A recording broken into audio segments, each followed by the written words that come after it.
Welcome back, and thank you for tuning in to another edition of the GSMC College Football Podcast, presented to you by the GSMC Podcast Network. As always, I'm your host, Jake Daly. Today's Monday, April 14th. We got a good show for you today.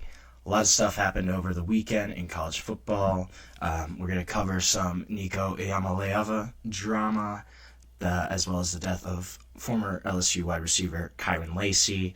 We're also going to preview Notre Dame, and make sure you stick around later for when I give you my Power 4 conference rankings for this upcoming season. But before we start, I'd just like to ask that you like and follow the show. Also, if you've got a question during the show, we want to hear it. Your input is a big part of what makes this show great, and we thrive on your energy, your insights. Whether it's a quick comment, a thoughtful question, or an opinion you just have to share, don't hesitate to drop it in the chat. Now, if you want to make absolutely sure that your message stands out, gets noticed on the show, there's an easy way to do that. Use the super chat feature. So just click the $ at the bottom of the chat box to send in your super chat. This guarantees that your message gets on the air. It's also just a fantastic way to support our channel.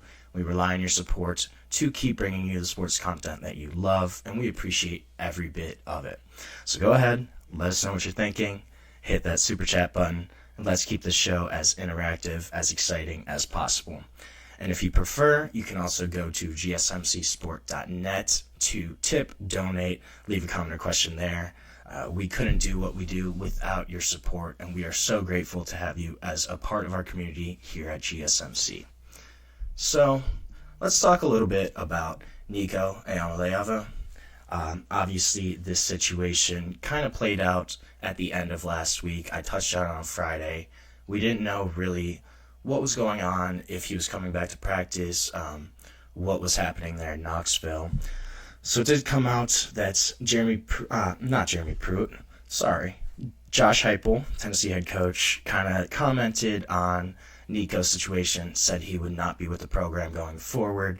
He told the team this on Saturday after Nico's skipped practice, skipped meetings on Friday. He kind of said that no one guy is bigger than the team. His quote was, at the end of the day, no one is ever bigger than this program. And he kind of said, this program's been around for a long time. It'll be around for a long time after me, after Nico. So no one player is bigger than the Tennessee football program. This really stemmed from Nico wanted a pay raise, and he had an NIL deal that he signed while he was still in high school. Before his senior year, he committed to Tennessee. That was a 4-year deal for approximately $2 million a year. This was going to be the last year of that deal anyways. It was going to run through December 31st, 2025. So he was going to need a new deal at some point. But he was trying to renegotiate, get some more money. He was kind of following Carson Beck's number that he got at Miami, which was reportedly around $4 million per season for this next season for Carson Beck to play at Miami. So it kind of sounded like Nico wanted to get closer to that $4 million number. So he held out Friday. They have a team dinner with their quarterback's coach every Thursday night. Or not a team dinner, but a position meeting dinner. All the quarterbacks go to the quarterback coach's house. His wife cooks for them. They have a dinner every Thursday. Nico did not show up to that. So the quarterbacks in the room were kind of a little concerned, and then he did not show up on Friday either. They all kind of learned at the same time that Nico was not coming to practice. He was holding out, trying to get more money. And this is really going to impact Tennessee. They don't really have a lot of quarterback depth right now. They really only have redshirt freshman Jake Merklinger and true freshman George McIntyre. Those are their only two quarterbacks in the room right now. So not a lot of experience at Tennessee. They're going to have to scramble here, try to find a quarterback in the spring portal. This is going to be tough, though.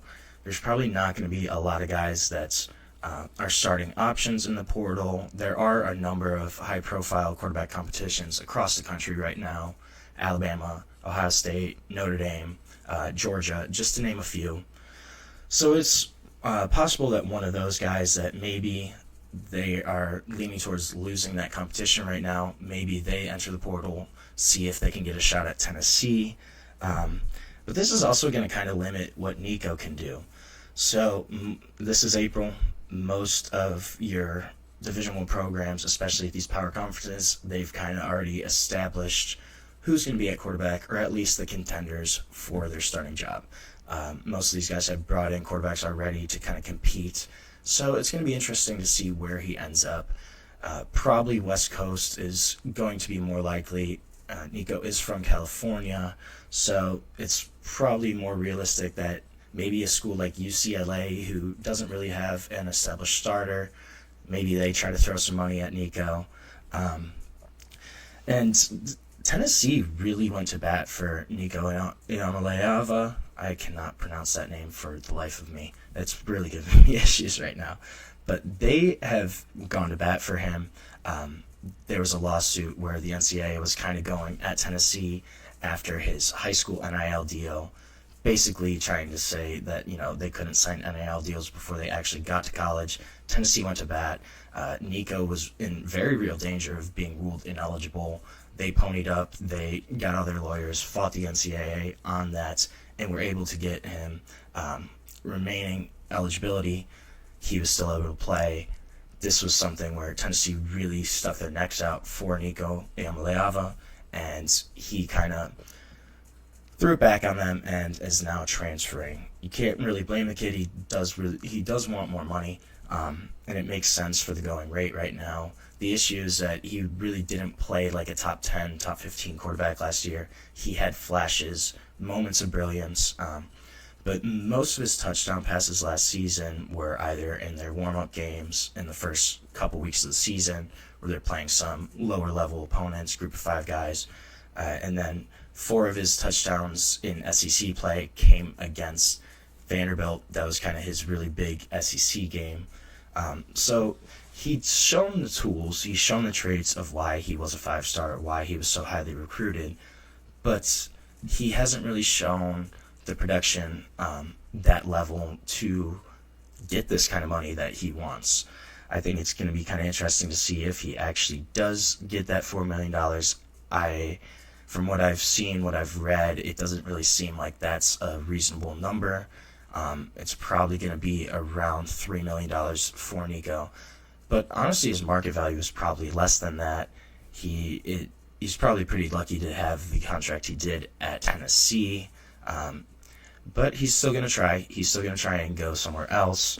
And it doesn't seem like there's any reconciliation possible with Nico with Tennessee. Josh Heupel really kind of said, hey, you don't want to be here. You're not going to be here.